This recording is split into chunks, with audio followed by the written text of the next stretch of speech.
सारे quality change कर दिखाओ।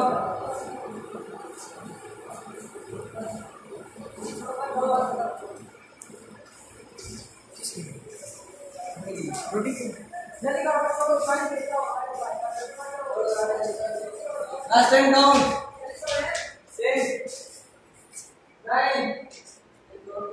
8 7 6 4 सिर्फ 3 सेकंड है 3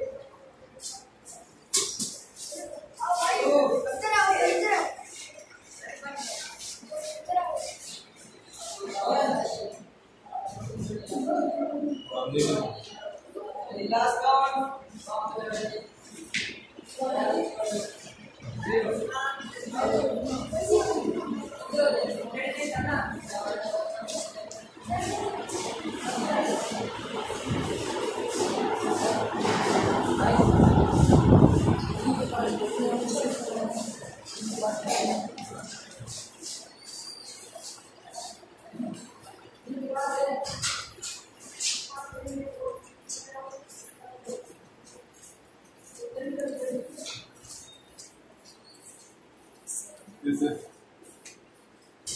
आज आप खेलने के लिए गए क्रिकेट जी।